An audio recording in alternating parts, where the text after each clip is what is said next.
तेरे को।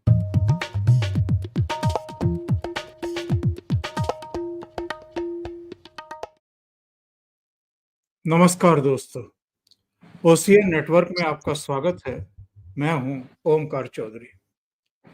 आज हमारे साथ जुड़ रहे हैं आपके चिर परिचित और जाने माने न केवल जियोपॉलिटिकल मामलों के बल्कि पूरा बांग्लादेश, पाकिस्तान और अंतर्राष्ट्रीय मामलों के एक सुलझे हुए जानकार, एक विशेषज्ञ जिनकी लंबी सेवाएं रही हैं, जिनकी बहुत सारी पुस्तकें आ चुकी हैं और वो एक मार्गदर्शक का काम करते रहे हैं, कर्नल आरएसएन सिंह साहब।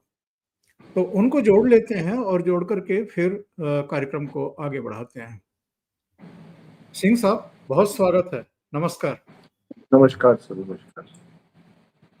सिंह साहब, आज हम लोग पाकिस्तान पर चर्चा कर रहे हैं और 3-4 खबरें मेरे पास हैं। अभी ब्रेकिंग में चल रहा था कि तैमूर राणा ने एनआईए के सामने ये एक्सेप्ट कर लिया है कि जब 26/11 का हमला हुआ था 2008 में, वो मुंबई में था। उसने ये भी स्वीकार कर लिया है कि पाकिस्तान इस्टेब्लिशमेंट ने ही उसको जिम्मेदारियां सौंपी थी, यानी वो पाकिस्तान के ही इशारे पर काम कर रहा था। दूसरी हेडलाइन ये है कि आसिम मुनीर राष्ट्रपति बन सकते हैं, जरदारी को चलता कर सकते हैं, यानी पाकिस्तान में एक बड़ा बदलाव हो सकता है। तीसरे, बिलावल भुट्टो ने जो हाफिज सईद और ये आपके जो दूसरे मसूद अजहर हैं उनके बारे में जो बयान दिया है, उस पर भी आपकी राय चाहेंगे कि उसने कहा कि साहब हम इनको भारत को प्रत्यर्पित करने को तैयार हैं, भारत जो है वो सबूत दे। तो भारत तो अतीत में बहुत सारे डोजियर और पता नहीं क्या क्या देता रहा है, इन्होंने कभी भारत को सपोर्ट किया नहीं है। लेकिन बहुत सारे लोगों का मानना ये है कि बिलावल भुट्टो अपनी औकात से ज्यादा बोल गया है और हाफिज सईद के बेटे का तो रिएक्शन भी आ गया है कि ये पाकिस्तान के खिलाफ उन्होंने बयानबाजी की है। दूसरे, जितनी ये घटनाएं इस समय चल रही हैं और अगर पाकिस्तान में कोई सत्ता परिवर्तन होता है, आसिम मुनीर राष्ट्रपति बनता है, तो इसमें आप अमेरिका की भूमिका क्या देख रहे हैं और भारत पर इसके किस तरह के असर होंगे? तो ये 4-5 चीजें हैं जो मैंने शुरू में ही आपके सामने रख दी है। जी, ओवर टू यू। चौधरी साहब, आपके और आपके दर्शकों को मेरा नमस्कार, मेरा प्रणाम। जी, बहुत जहां स्वागत। तक आ, जहां तक आसिम मुनीर की जो आप ये ब्रेकिंग न्यूज दे रहे हैं कि राष्ट्रपति वो बन सकते हैं, तो मेरे ख्याल से वो क्या एक एग्जीक्यूटिव प्रेसिडेंट होंगे। एक जमाने में एग्जीक्यूटिव प्रेसिडेंट था, फिर एक कौन सा 18th में ऐसे अमेंडमेंट आया था कि फिर प्राइम मिनिस्टर जो था वो मतलब all the executive powers went to him. लेकिन मुझे लगता है कि इसको एग्जीक्यूटिव पावर्स दिया जाएगा, इसलिए क्योंकि अमेरिकन ऐसा ही चाहते हैं। अमेरिका ने बहुत सारे इस आदमी से गंदे काम करवाने हैं, गंदे काम या उनको अपने अमेरिका के नजरिए से उनको अपने देश के लिए अच्छा कुछ काम करवाना है।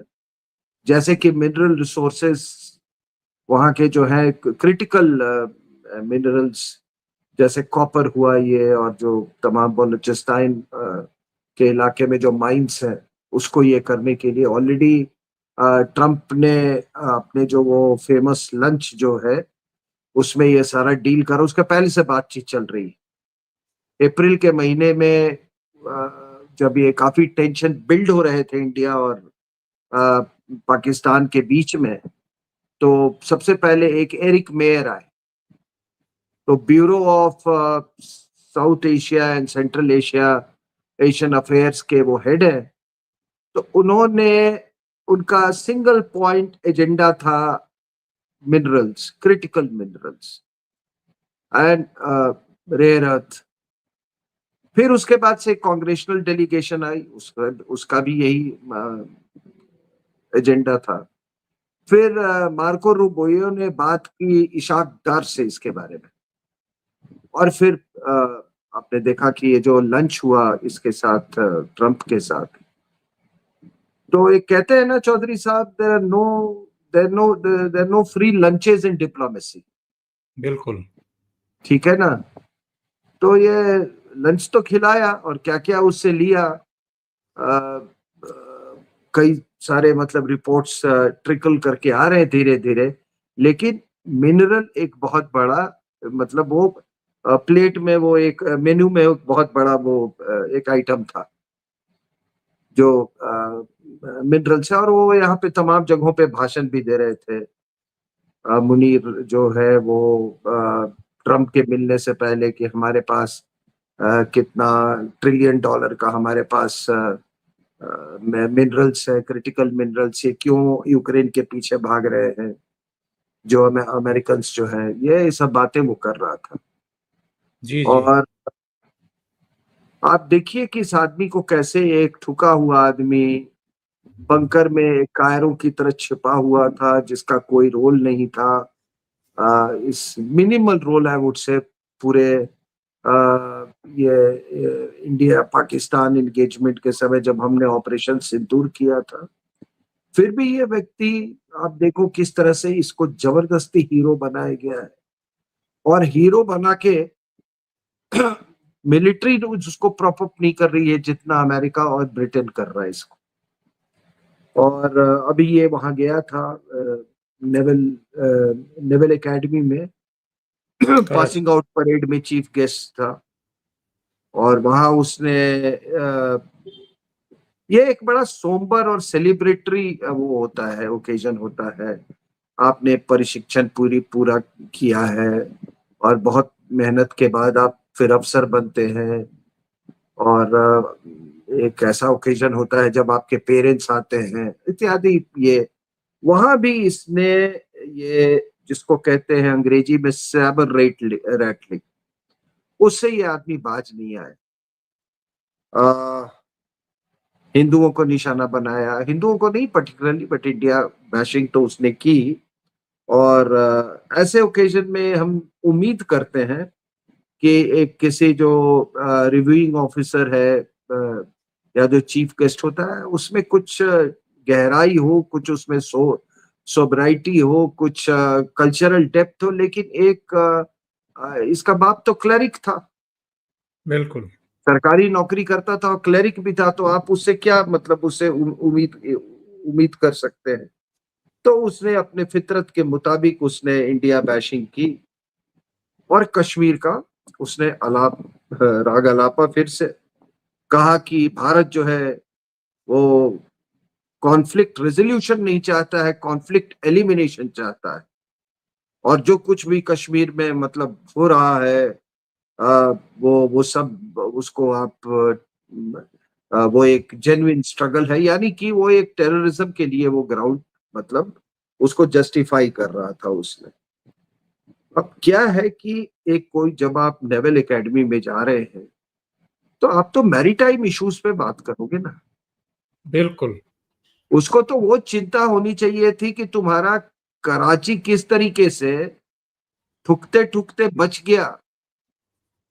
हमारे लोगों ने ये मैरीटाइम ऑप्शन इस्तेमाल नहीं किया, जबकि हमारा एयरक्राफ्ट कैरियर और बाकी जो नेवल एसेट्स थे, दे वर बिल्कुल in position to bombard whole of Karachi as in 71 war.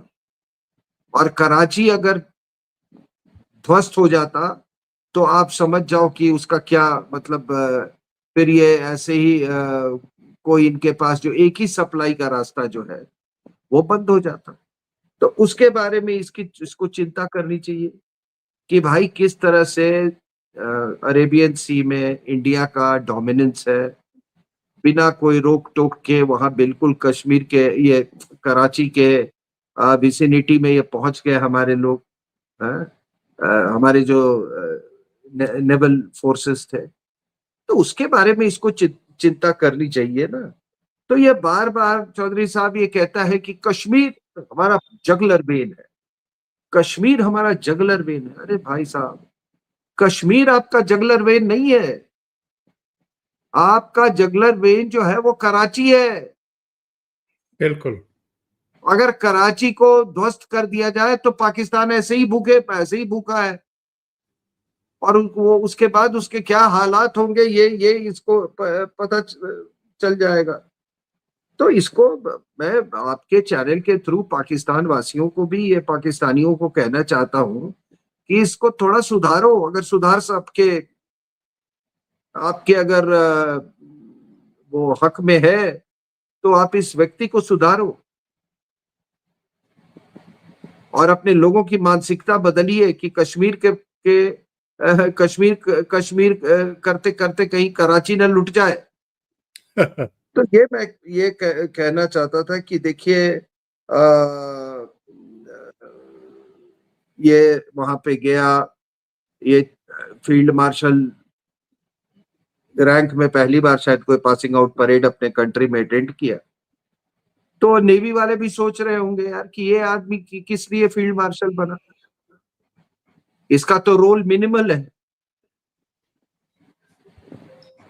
इसका तो कोई रोल था नहीं, लिमिटेड रोल था। ये तो एक दूसरे टाइप की लड़ाई थी जिसके बारे में मैं आगे आगे आगे बात करूंगा।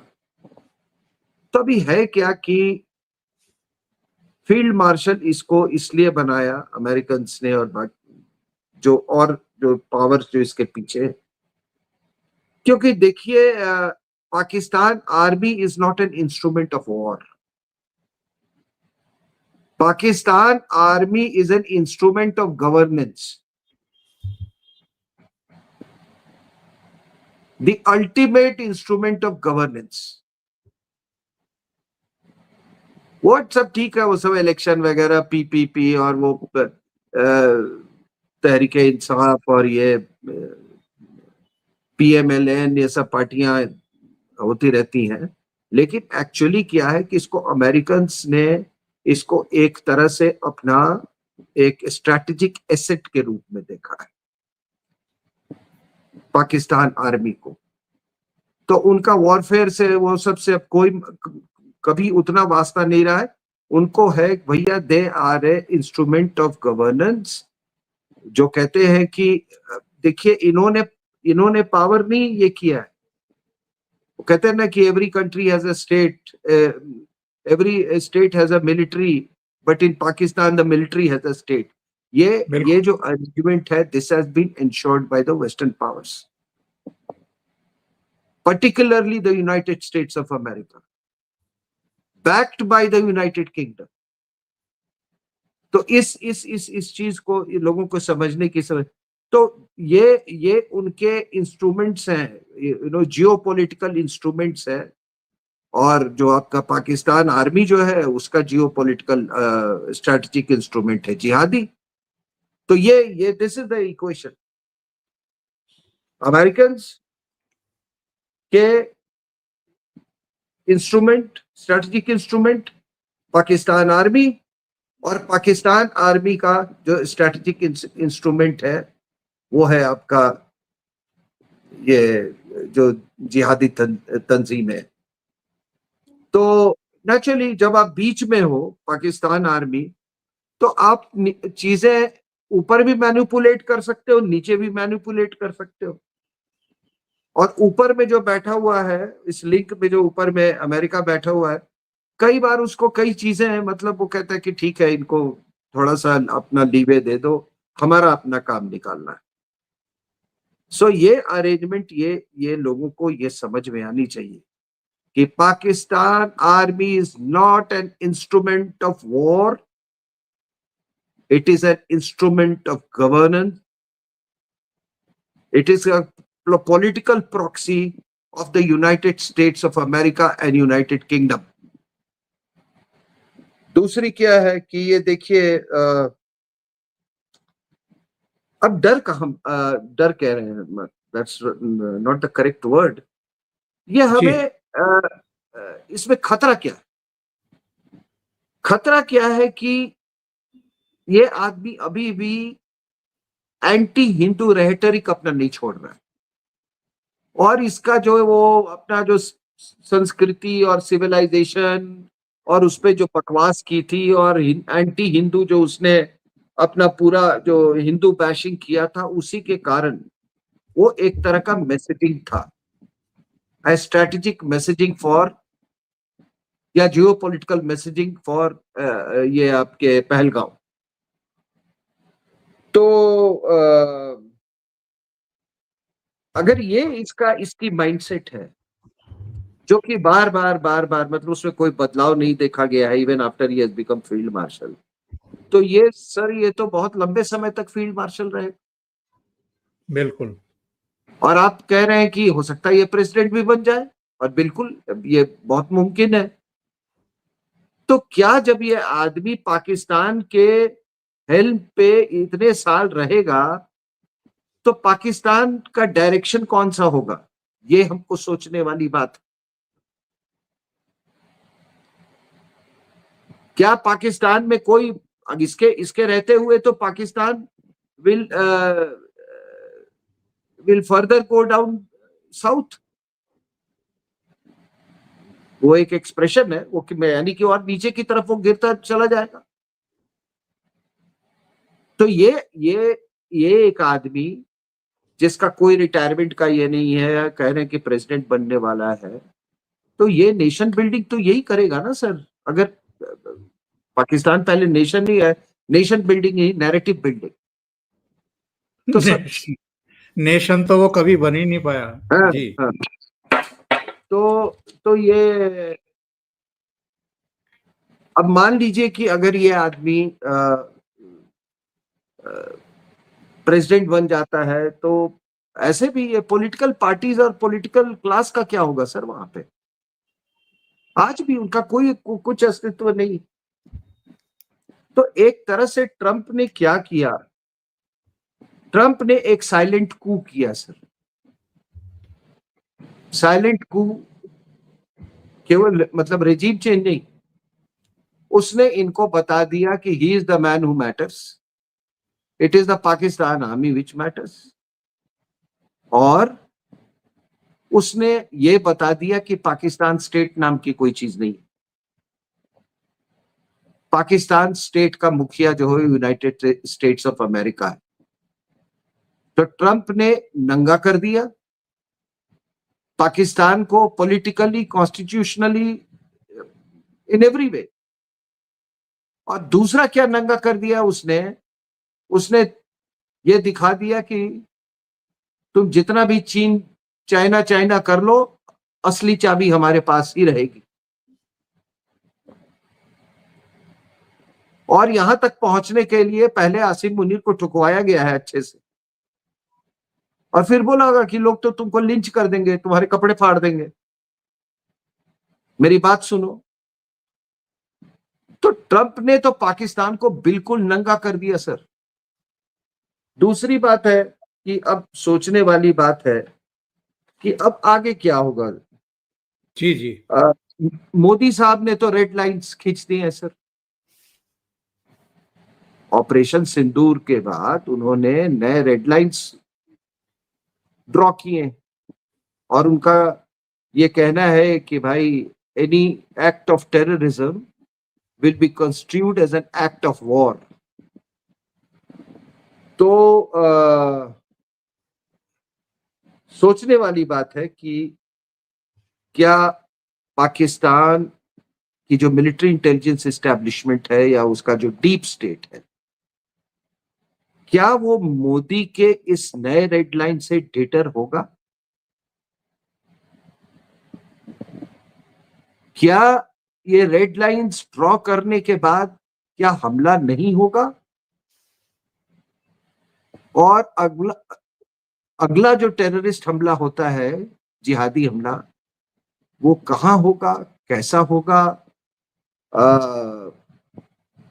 ये सोचने वाली बात है। और क्योंकि एक ऑपरेशन सिंदूर के बाद एक न्यू नॉर्मल, ये तो आसिम मुनीर ने खुद कहा कि एक न्यू नॉर्मल हमने इस्टेब्लिश इंडिया ने किया है। अब उस न्यू नॉर्मल से सर आप नीचे नहीं जा सकते। बिल्कुल। आप ऑपरेशन सिंदूर में जो आपने पैरामीटर सेट किए, आप उससे नीचे नहीं जा सकते। आपको वो एस्केलेटरी लेवल पे उस या तो उतना ही आपको लेवल मेंटेन करना पड़ेगा या उससे ऊपर जाना होगा।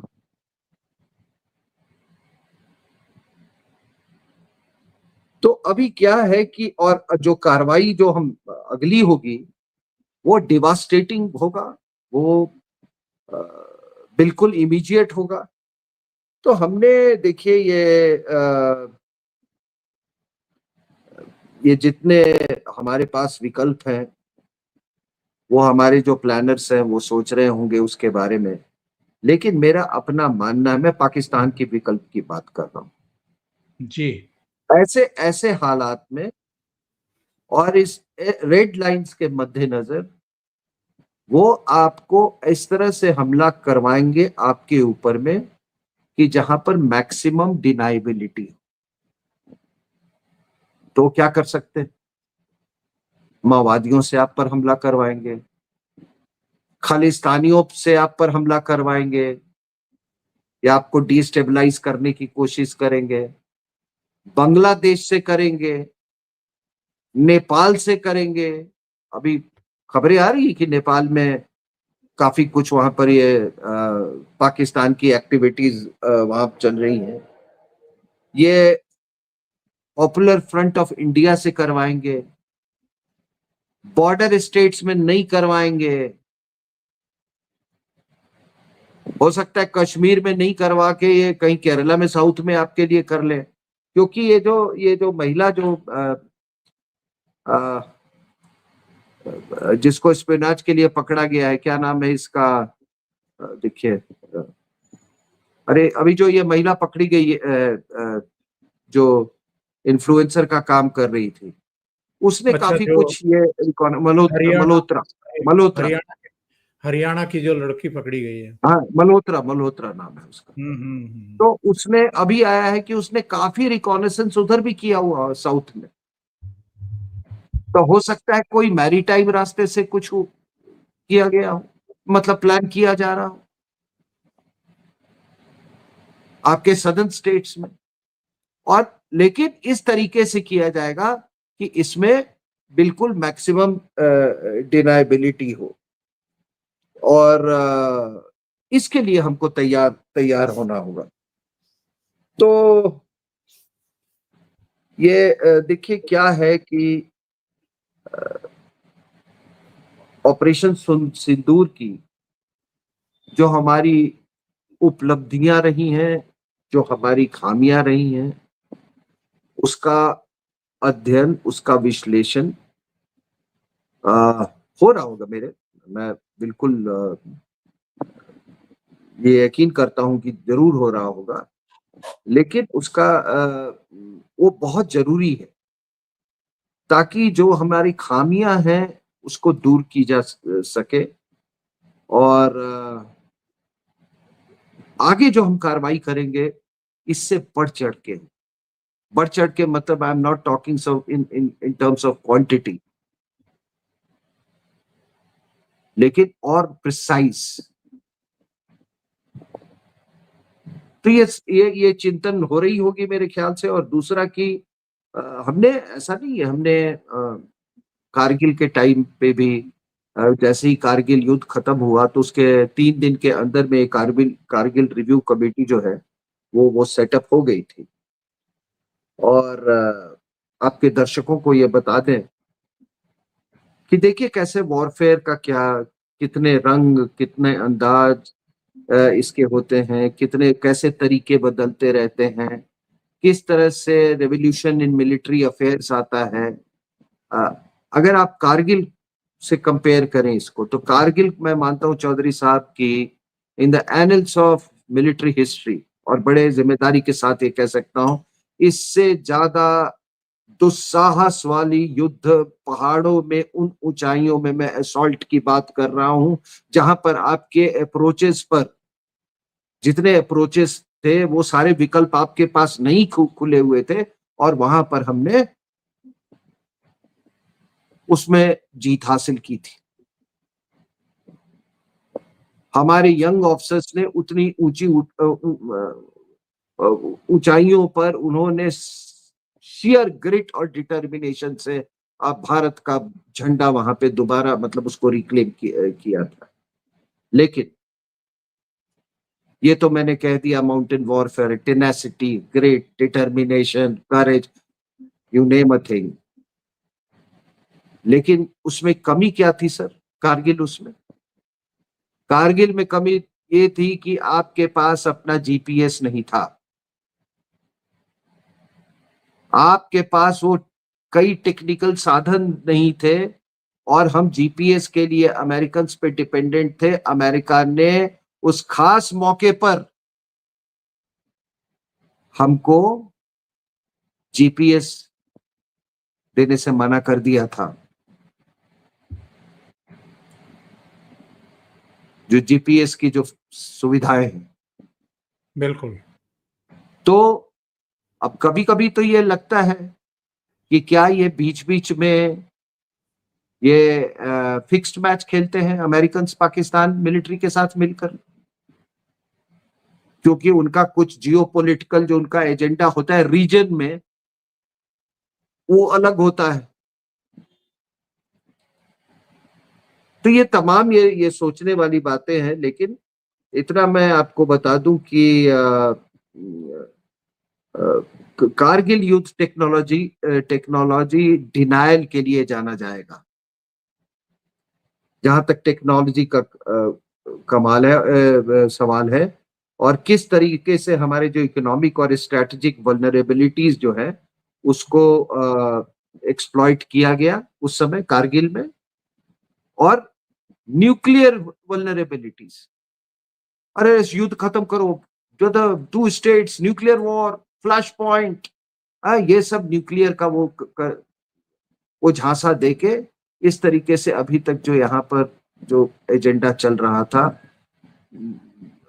अमेरिकन का और पाकिस्तान का और बाकी जो उसके जो इंटरनेशनल बेनिफेक्टर्स है पाकिस्तान के, स्ट्रेटेजिक बेनिफेक्टर्स, तो वो कारगिल युद्ध में हमको देखने को मिला। लेकिन ये ऑपरेशन सिंदूर का आप देखिए, 90 घंटे का कॉन्फ्लिक्ट ये चला। जी जी। उस 90 घंटे के कॉन्फ्लिक्ट में जो टेक्नोलॉजी का लेवल था और जो उसका पेस और इंटेंसिटी था, वो unprecedented. Compare this with Kargil, कि जहां पे फिजिकल असॉल्ट्स हो रहे हैं और यहां पर वॉर जो है बिल्कुल स्टैंड ऑफ डिस्टेंस से ये हो रही है। कारगिल में टेक्नोलॉजी डिनायल था, अभी आप देखें तो यहां पर केवल टेक्नोलॉजी पे, मतलब it was a technology war, technological war. और अभी इसमें जो आपकी जीपीएस है नाविक, आपकी सफलता में उसका बहुत बड़ा रोल था। So see what kind of transition India has made from Kargil to Operation Sindoor। उसके बाद मैं बोला कि इसकी लेवल देखो आप, इस 90 घंटे की कॉन्फ्लिक्ट की जो टेक्नोलॉजिकल लेवल, उसका स्कोप, उसका डेप्थ, बोल्डनेस, जियोपॉलिटिकल रिस्क लेने की क्षमता। बिल्कुल। कारगिल वॉर में हमको कहा गया कि नहीं नहीं, आप बिल्कुल वहीं पर कन्फाइंड रहिए, दूसरा फ्रंट मत खोलिए, न्यूक्लियर युद्ध हो जाएगा। इस बार हमने कहा कि कोई न्यूक्लियर युद्ध की ऐसी की तैसी। हमने नॉर्थ से साउथ और ईस्ट टू वेस्ट, हमने सारा पाकिस्तान को टारगेट किया। कारगिल, या आप इसको पुलवामा ले लें, आप ये क्या था sir? What was Kargil? Kargil was Kargil जो था वो एक जेन के में जो कॉन्फ्लिक्ट जो चल रही, प्रॉक्सी वॉर चल रही थी, उसका एक हिस्सा था। 26/11 क्या था? जिहादी दहशतगर्दी कश्मीर से घूम के वो मुंबई पहुंच गई थी समुद्र के रास्ते, वो 26/11 था। पहलगाम क्या था, ये पुलवामा क्या था। एक ऐसा टारगेट इन्होंने चूज किया, एक सीआरपीएफ की बस जिसमें देश के विभिन्न हिस्सों से लोग उसमें थे, और उनको टारगेट किया गया। और जब उनकी डेड बॉडीज गए तो आपको मालूम है कि पूरे भारत में एक माहौल बना, एक दुख का माहौल, एक गुस्से का माहौल। तो कश्मीर के through actually they targeted whole of India. तो हम क्या कर रहे थे, हमारी सोच होती थी कश्मीर में पहले तो ये सब बात होती रही, कई दशक हमने उसमें गंवा दिए। ये आर्थिक तंगी है वहां पे, आर्थिक रूप से डेवलपमेंट नहीं हो रहा है, लोग अपने मतलब हमारे हम उनको दिलों से नहीं जोड़ पाए हैं। और दिलों से जोड़ते जोड़ते उन्होंने हिंदुओं को भगा दिया वहां से। फिर ये दौर आया आपको कि अच्छा ये जो लॉन्च पैड है ना, इनको लॉन्च पैड को एड्रेस करो। तो हमने कई बार, एक बार हम ध्वस्त करते थे, फिर दोबारा लॉन्च पैड तैयार हो, फैक्ट्री उनकी चलती रहती थी, मदरसे से जिहादी बनते रहते थे, वो आते रहते थे, ये सिलसिला चला। तो हमारी जो सोच थी वो कश्मीर सेंट्रिक थी। उनकी सोच जो थी कि कश्मीर के जरिए पूरे हिंदुस्तान पे गजवाए हिंद करो। लेकिन इस बार बीच में हमने किया, सर्जिकल स्ट्राइक किया, वो थोड़ा एक एक नॉच ऊपर था। जी हाँ। हम जो नॉर्मल कार्रवाई कर रहे थे, फिर बालाकोट किया, उससे थोड़ा ऊपर था। लेकिन इस बार हमने कहा कि तुमने पहलगांव में फिर से तुमने एक पैन इंडिया टारगेट कश्मीर में चूज किया, इस बार हमारा भी रिस्पांस पैन पाकिस्तान होगा। और हमने पीओजेके से लेके और इनको सिंध और बलूचिस्तान तक ठोका, बिल्कुल। इंडियन बॉर्डर से लेके अफगान बॉर्डर तक ठोका। तो ये एक बहुत बड़ा बदलाव है। तो इसमें एक और इस लड़ाई की बड़ी खासियत थी। देखिए ये लड़ाई जो थी, ये मशीनी आंखों की लड़ाई थी। ज्यादातर लड़ाइयां इंसानी आंखों से लड़ी जाती थी, ये मशीनी आंखों की लड़ाई थी। बिल्कुल। यानी कि जो आपका मशीन की जो नजरिया था, जिसको बियॉन्ड विजुअल रेंज बोलते हैं, जिसने पहले दुश्मन को अपने जो भी अपने सोफिस्टिकेशन ऑफ इक्विपमेंट आप कहिए, और या उसके जरिए आपने, जिसने पहले देख लिया दुश्मन को, उसने ध्वस्त कर दिया दूसरे को। और इसमें हमने पाकिस्तान के छक्के छुड़ा दिए। और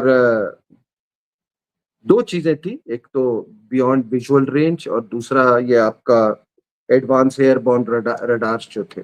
इन दोनों के जरिए जो हमने लड़ाई लड़ी, बियॉन्ड विजुअल रेंज की लड़ाई, वो भी इतिहास में अनप्रेसिडेंटेड है। और पूरी दुनिया में इसका इसका अध्ययन हो रहा है। लोग कह रहे हैं कि ये the longest PVR combat in history. BVR मतलब visual range, beyond visual range. और इस तरह के टैक्टिक्स हमारे एयरफोर्स में, जो वहाँ tactics and combat development department है, वो इस पर लगातार काम करती रहती है। अब इस युद्ध पे हमको, मैंने कहा कि इस पर विचार करना होगा, उपलब्धियों पे, अपनी खामियों पर, भविष्य में क्या लड़ाई होगी। और ये तय कर पाना इतना आसान नहीं। जी। अभी आप देख रहे हैं कि मानव रहित प्लेटफॉर्म्स को, अनमैन्ड प्लेटफॉर्म्स का इस्तेमाल किया जा रहा है, एयर में भी, सी में भी, कुछ हद तक लैंड पर। रशिया यूक्रेन वॉर में आप देख रहे हैं। अब सबसे बड़ी हमारे पास सामने ये चुनौती है कि ये तय करना कि आगे की जो हमारी बनावट होगी,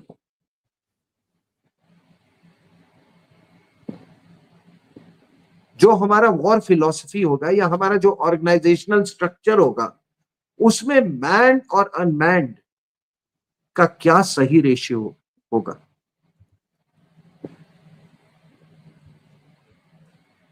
किस पे ज्यादा तवज्जो दी जाए, किस पे ज्यादा इन्वेस्ट किया जाए, ये एक बहुत बड़ी चुनौती होगी। और जब आप इस तरह के जब रिवॉल्यूशनरी इक्विपमेंट ओरिएंटेड चेंजेस होते हैं तो आपकी युद्ध पद्धति तो बदल ही जाती है। आपका जो मैन पावर प्लानिंग जो है और आपका मैन पावर रिक्वायरमेंट है, आपका जो ऑर्गेनाइजेशनल स्ट्रक्चर है, उस पर असर होगा। अब जैसे आप एम्यूनिशन का रिजर्व्स रखते हैं, जी जिसको हम वॉर वेस्टेज रिजर्व कहते हैं, अभी इस तरह के इंटेंस लड़ाई में मतलब जितने इतनी मिसाइल छोड़े जाएं, ये तो आप समझिए कि ये जो वॉर वेस्टेज जो रिजर्व जो है हमारा, उस पर भी, उसमें भी बदलाव की जरूरत पड़ेगी। तो ये एक बहुत बड़ी चुनौती है हमारे सामने। और आखिरी में मैं इतना कह दूं कि बड़ी उपलब्धियां थी हमारी ऑपरेशन सिंदूर में। दुनिया को हमने एक नए प्रकार का हमने युद्ध पद्धति से अवगत कराया। कई ऐसे थे, जैसे आपका तुर्की का जो बैरक्तियार जो ड्रोन्स था, मैंने सुना है कि उसके पायलट्स भी आए हुए थे पाकिस्तान में, वो भारत का कुछ नहीं बिगाड़ पाए। दूसरा चीज हुआ कि ये जो टू फ्रंट सिचुएशन की बात हो रही थी, उसको हमने एक्सपोज कर दिया। हमने जो ये न्यूक्लियर ब्लफ जो था, उसको हमने कॉल ऑफ कर दिया। लोग तो शुरू से कहते आ रहे हैं कि पाकिस्तान के पास न्यूक्लियर वेपन कैपेबिलिटी नहीं है। वो जितने वहां वॉरहेड्स है रखे हुए, सब वो टैक्टिकल वॉरहेड्स वो अमेरिकन के रखे हुए थे, और अमेरिका ही ये ब्लफ चला रहा कि इनके पास, because it suited the American strategic interest in the region. तो हमने उसको जब ठोका, तो अभी देखिए कल या परसों एक CIA का अधिकारी जो कि जिसने बहुत साल बिताए पाकिस्तान में, उसने भी यही बात कही कि पाकिस्तान के पास अपना न्यूक्लियर वेपन्स नहीं है। हो जी सकता है एक डर्टी वेपन, वो डर्टी बॉम्ब हो, वो एक अलग चीज है। कोई एक चीज आपने फोड़ दी तो उससे वेपनाइजेशन एक बिल्कुल अलग चीज है। और जहां तक ये देखिए, AQ खान जो था, AQ खान वॉज बेसिकली वो मेटलर्जी का आदमी था। उसका स्पेशलाइजेशन जो था वो आपका वो उसमें था, रिफाइनिंग में।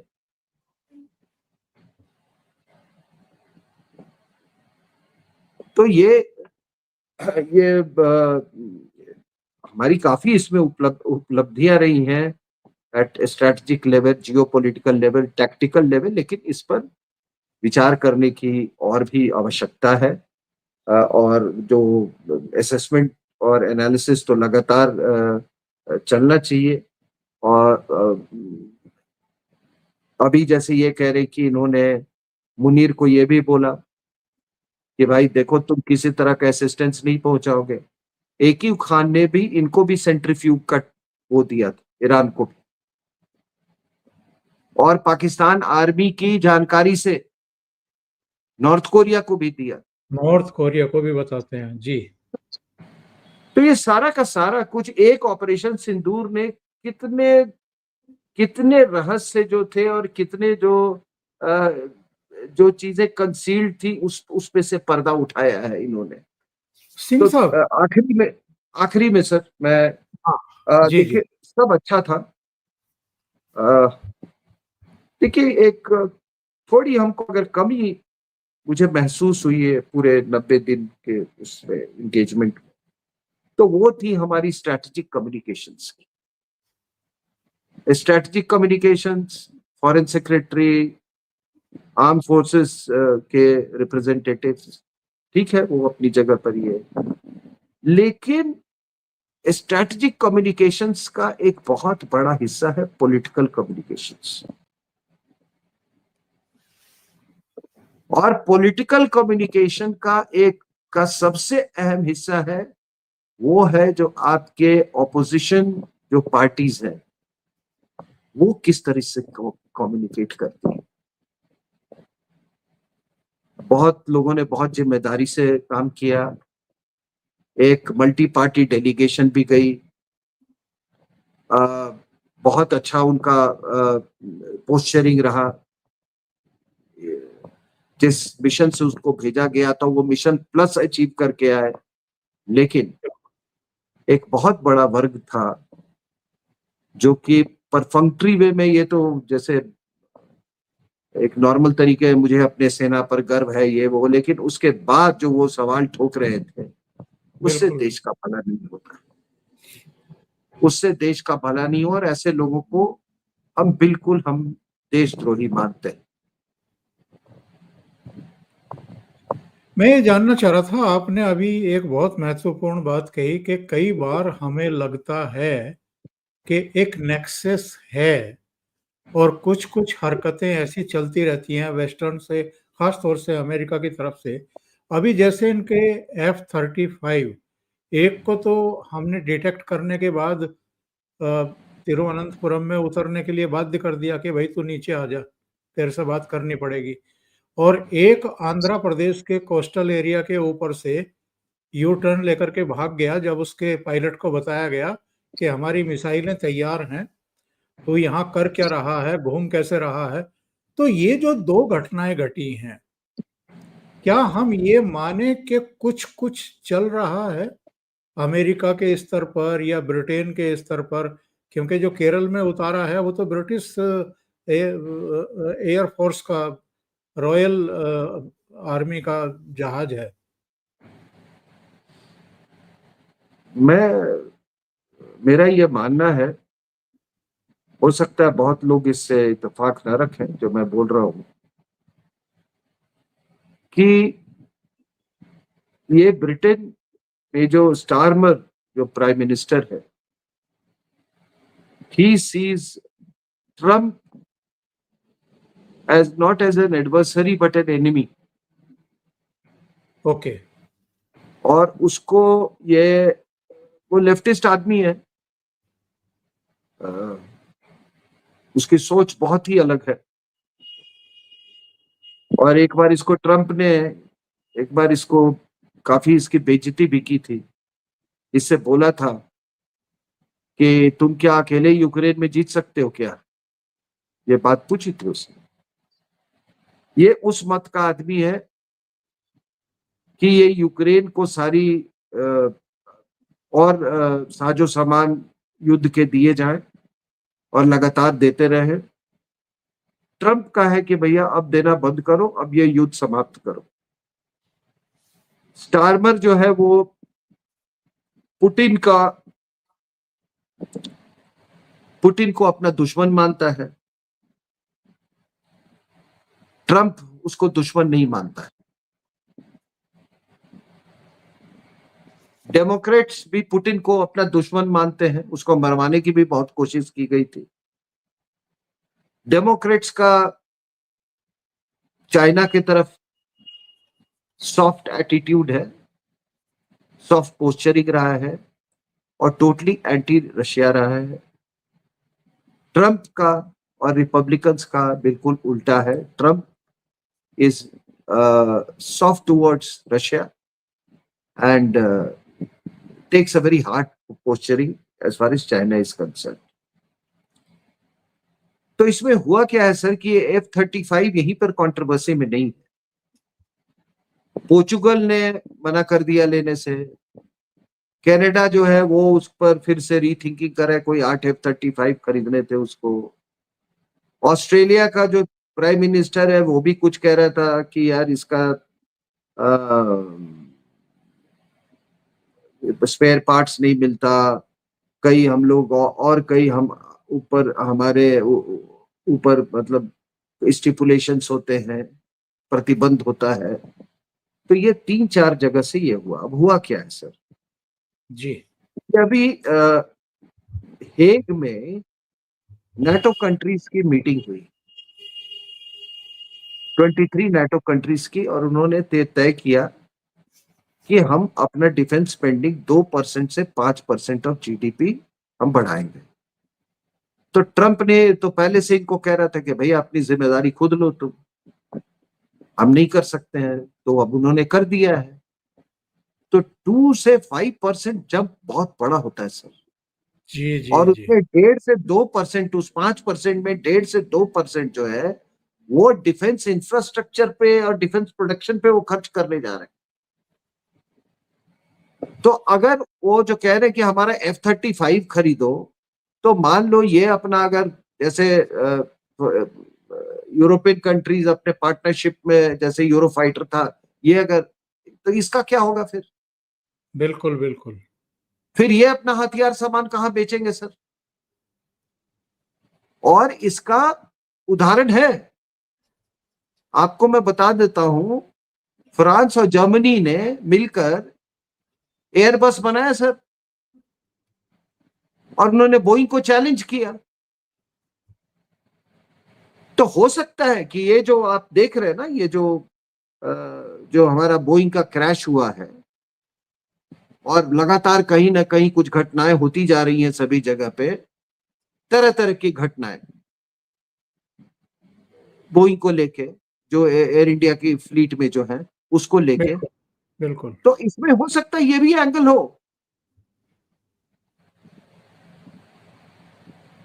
It has become victim of corporate war. मैं वही वही टेम्पलेट या वही कारण ये F-35 का मुझे लगता है कि ये ट्रंप को सबक सिखाना चाहते हैं।